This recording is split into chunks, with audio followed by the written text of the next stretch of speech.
21 years in the army had left their mark on Foxy. He obeyed. "Now, march!" The high lodge gate shut with a clang. "My duty! A sergeant to tell my duty!" puffed Colonel Dabney. "Good Lord! More sergeants!" "It's King! It's King!" gulped Stlky, his head on the horsehair pillow.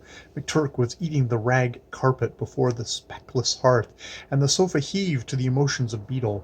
Through the thick glass the figures without showed blue, distorted and menacing. I protest against this outrage." King had evidently been running up the hill.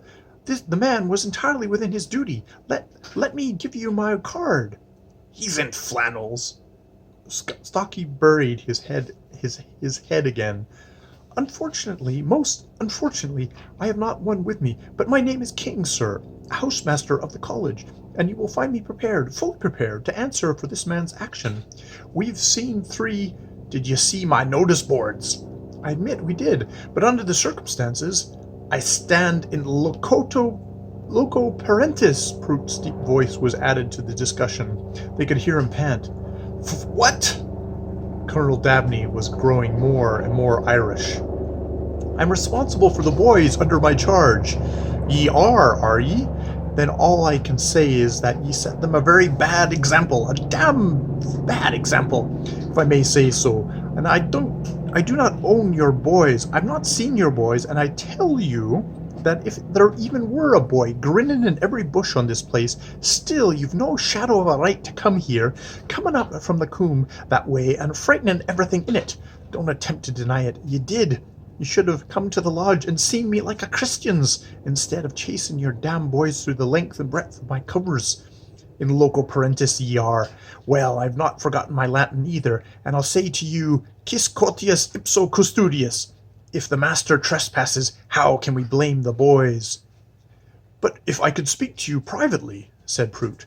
"I'll have nothing private with you. You can be as private as you please on the other side of that gate, and I wish you a very good afternoon." A second time the gate clanged. They waited till Colonel Dabney had returned to the house and fell into one another's arms, crowing for breath. "Oh, my soul! Oh, my king! Oh, my Heffy! Oh, my Foxy! Zeal, all zeal, Mr. Simple!" Stlky wiped his eyes. "Oh, oh, oh! Did I boil the exercisemen? We must get out of here, or we'll be late for tea.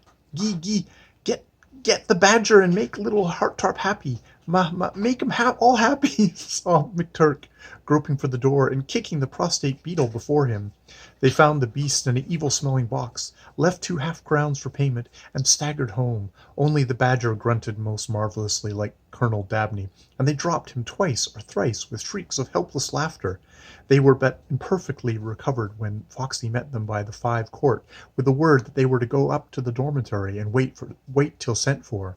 "Well, we'll take this box to Miss Hartrop's room, then. We've done something for the Natural History Society at any rate."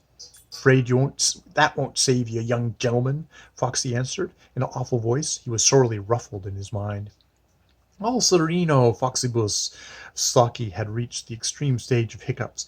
We'll never desert you, Foxy. Hounds chopping foxes in the cover is more proof of vice, ain't it? No, you're right. I'm not quite well." "They've gone a bit too far this time," Foxy thought to himself. "Very far gone, I'd say, except there is no smell of liquor, and yet it isn't like them, somehow. King and Prout, and they're dressing down same as me. That's one comfort." "Now we must pull up," said Stlky, rising from the bed on which he had thrown himself. "We're injured innocents, as usual. We don't know what we've been sent up here for, do we?" "No explanation, deprived of tea, public disgrace before the house," said McTurk, whose eyes were running over. "It's damn serious." "Well, hold on, till King loses his temper," said Beetle. "He's a libelous old rip, and he'll be in a raving paddywhack. Proust is too beastly cautious. Keep your eye on King, and if he gives us a chance, appeal to the head. That always makes him sick." They were summoned to their housemaster's study, King and Foxy supporting Prout, and Foxy had 3 canes under his arm. King leered triumphantly, for there were tears, undried tears of mirth on the boy's cheeks. Then the examination began.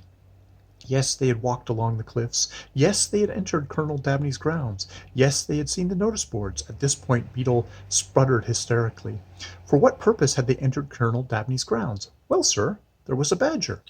Here King, who loathed the Natural History Society because he did not like Hartop, could no longer be restrained. He begged them not to add mendacity to open insolence. But the badger was in Mrs. Hartop's room, sir. The sergeant had kindly taken it up for them.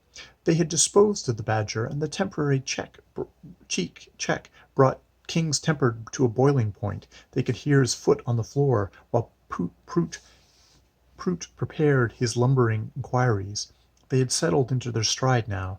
Their eyes ceased to sparkle. Their faces were blank. Their hands hung beside them without a twitch. They were learning, at the expense of fellow countrymen, the lesson of their race, which is to put away all emotions and entrap the alien at the proper time. So far good. King was importing himself more freely into the trial, being vengeful where Prout was grieved. They knew the penalties of trespassing. With a fine show of irresolution, Stlky admitted that he had gathered some information vaguely bearing on this head, but he thought the sentence was dragged out to the uttermost. Stlky did not wish to play his trump with such an opponent. Mr. King desired no buts, nor was he interested in Stlky's evasions. They, on the other hand, might be interested in his poor views. Boys who crept, who sneaked, who lurked, out of bounds, even the generous bounds of the Natural History Society, which they had falsely joined as a cloak for their misdeeds, their vices, their villainies, their immortalities. He'll break cover in a minute, said Stlky to himself. Then we'll run into him before he gets away. Such boys, scabrous boys, moral lepers. The current of his words was carrying King off his feet. Evil speakers, liars, slow bellies, yea, incipient drunkards. He was merely working up to a peroration, and the boys knew it, but McTurk cut through the frothing sentence, the others echoing, sir. I appeal to the head, sir. I appeal to the head, sir. I appeal to the head, sir. It was their unquestioned right. Drunkenness meant expulsion after a public flogging. They had been accused of it. The case was the head's, and the head's alone. Thou hast appealed unto Caesar thou shalt go. They had heard that sentence once or twice before in their careers. None the less, said King uneasily, you would be better advised to abide by our decisions, my young friends. Are we allowed to associate with the rest of the school till we see the head, sir? Said McTurk to his housemaster, disregarding King. This at once lifted the situation to its loftiest plane. Moreover, it meant no work, for moral leprosy was strictly quarantined, and the head never executed judgment till 24 cold hours later. Well, if you persist in your defiant attitude, said King, with a loving look at the canes under Foxy's arm, there's no alternative. 10 minutes later the news was all over school. Stlky and Co. had fallen at last, fallen by drink. They had been drinking. They had returned blind drunk from a hut. They were even now lying hopelessly intoxicated on the dormitory floor. A few bold spirits crept up to look, and received boots about the head from the criminals. We've got him on the Caldine toasting fork, said Stlky, after those hints were taken. King'll have to prove his charges up to the giddy hilt. Too much ticky, him bust, Beetle quoted from a book of his reading. Didn't I say he'd go pop if we lat unbide? No prep either. Oh, ye incipient drunkards, said McTurk, and it's trig night too. Hullo, there's our dear friend Foxy. More tortures, Foxibus? I brought you something to eat, young gentlemen, said the sergeant from behind a crowded tray. Their wars had ever been waged without malice, and a suspicion floated in Foxy's mind that the boys who allowed themselves to be tracked so easily might, perhaps, hold something in reserve. Foxy had served through the mutiny, when early and accurate information was worth much.